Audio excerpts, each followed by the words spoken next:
S'informer pour vous informer est notre devoir. Mesdames, Messieurs, bonjour et bienvenue à ce bulletin d'infos. Les communautés du Nord Kivu, après une attente intercommunautaire, ont pris une part à une réunion avec les conseils de sécurité provinciale autour de derniers incidents qui ont causé mort d'hommes à Goma. À l'issue de cette rencontre, les membres de l'ASA du Nord Kivu ont livré toutes les dispositions arrêtées à ce sujet préoccupant. Suivez leur communiqué.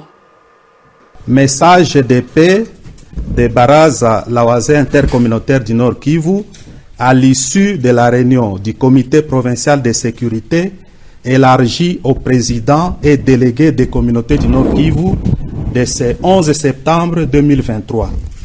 Sur invitation de son Excellence, Monsieur le gouverneur intérimaire de la province du Nord Kivu, les présidents et représentants des communautés du Nord Kivu ont pris part à la réunion du comité provincial de sécurité de ce 11 septembre 2023.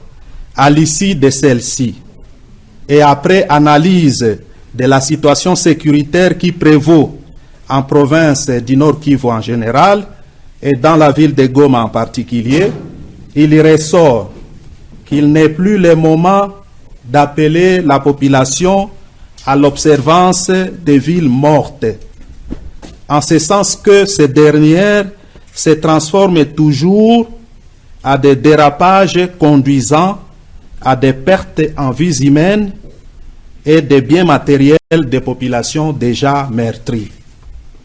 En effet, nous appelons la population de Goma au calme, à la vigilance et à ne pas céder à la manipulation des tireurs de ficelles pour que l'ennemi n'en profite pas. Quant aux événements douloureux du 30 août 2023, notre justice est à pied d'œuvre pour dénicher et sanctionner tous les coupables de ces actes. D'autre part, l'autorité provinciale rassure l'organisation imminente des obsèques dignes de nos fils et filles victimes des événements du 30 août 2023. Pour ce qui est du départ de la MONUSCO, le gouvernement congolais a déjà déclenché le processus de désengagement selon les plans convenus. De ce qui précède, les présidents et représentants des communautés appellent toutes les couches de la population du Nord Kivu en général et de la ville de Goma en particulier au calme, à la vigilance et à l'esprit patriotique. Ainsi fait à Goma ce 11 septembre 2023, tous les présidents des communautés et représentants des communautés du Nord Kivu, je vous remercie.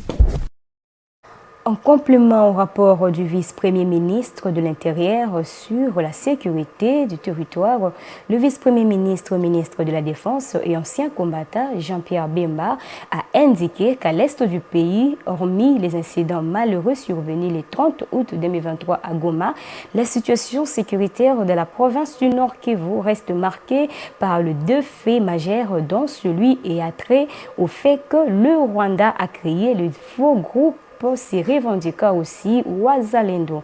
Commentaires et images. La séance de l'instruction au procès concernant le carnage des manifestants le 30 août dernier à Goma a projeté d'autres lumières sur certaines ententes. Le colonel directeur de renseignement de la 34e région militaire et renseignant du ministère public a accusé la garde républicaine d'avoir tiré sur des manifestants alors que, pour la garde républicaine, pour sa part, elle affirme que ceux qui prévoyaient la marche étaient des supplétifs du M23. Le premier commandant de la garde républicaine à comparaître a témoigné qu'on lui avait demandé d'arrêter de parler aux manifestants qui étaient non armés quand il discutait avec eux. Il s'étonne encore du compte de 42 morts et de 33 blessés sur place, sans comprendre encore comment cela a pu se passer. Il affirme également avoir été désarmé avant le grand désastre. Pour sa part, le colonel Mike Mikombe, autre commandant de la garde républicaine, au Nord Kivu indique avoir été informé par la 34e région militaire que ceux qui prévoyaient la marche étaient des supplétifs du M23. Le commandant de la 34e région militaire nous avait fait croire que la sécurité de la patrie était en danger. Fin de citation. Il sied de rappeler que 6 militaires, parmi lesquels 2 officiers de la garde républicaine, comparaissent devant la cour militaire. Ils sont poursuivis notamment pour crimes contre l'humanité, par meurtre et destruction d'armement lors de la répression d'une manifestation de la secte Wazalendo contre la MONUSCO le 30 août dernier. Cette répression a fait plus de 50 morts et des dizaines de blessés. Parlons élection à présent. Floribert Anzoulouni a été désigné candidat président de la République du parti politique Alternative Citoyenne le lundi 11 septembre 2023 à Kinshasa à l'issue de la première convention nationale de la dite formation politique. Dans son discours, il a expliqué que le parti Alternative Citoyenne s'inscrit dans la logique de rupture avec l'ancien système politique congolais. Il préconise un projet de refondation de la RDC. Grâce Mayo pour plus de détails.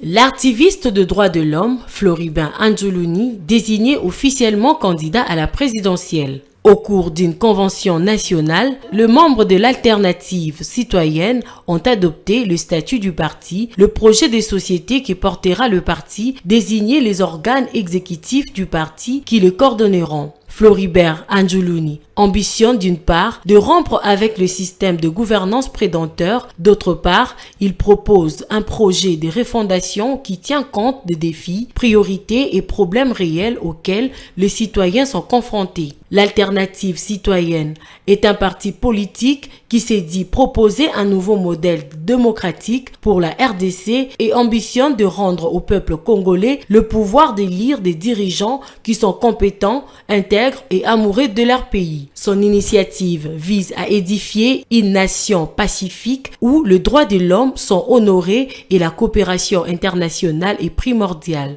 Retenons que le parti Alternative citoyenne a déposé plus d'1 millier de candidatures à tous les niveaux aux élections générales prévues en décembre prochain. Pour l'amour de la patrie.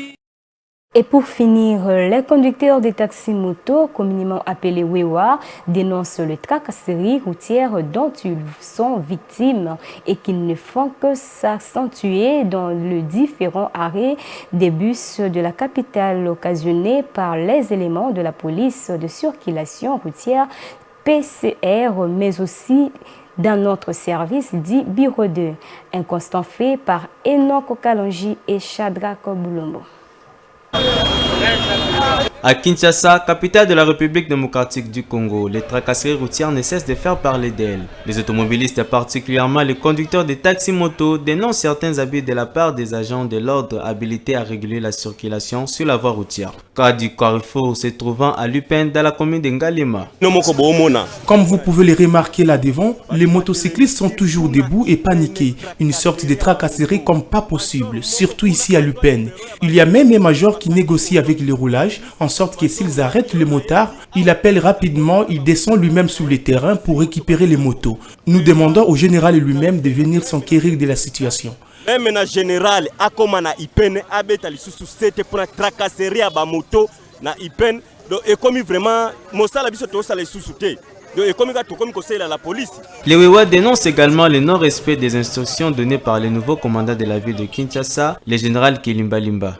Quand le nouveau général est entré en fonction, il avait interdit l'arrestation des automobilistes. Malheureusement, cela ne fut que pour une courte durée. Juste après, ils ont repris leurs habitudes. Respecter une semaine à 2 semaines, respecter qui. Mais pour le moment, tracasser ça manque c'est pas bureau de bazong nanzela, bazong si bango, on sait pas, bazong si bango, bazokanga en désordre. Donc au cause on a créé bo tambola na batu ba wela na contact des fois. Rappelons que le général Kilimba Limba avait annoncé dans une réunion tenue le 21 juillet dernier l'interdiction formelle de toute arrestation des automobilistes jusqu'à nouvel ordre dans la ville de Kinshasa, sauf en cas d'accident. C'est ici qui prend fin ce bulletin d'info le 9h30. Mesdames, Messieurs, merci de nous avoir suivis et bonne continuité des programmes sur votre chaîne Mandiko TV.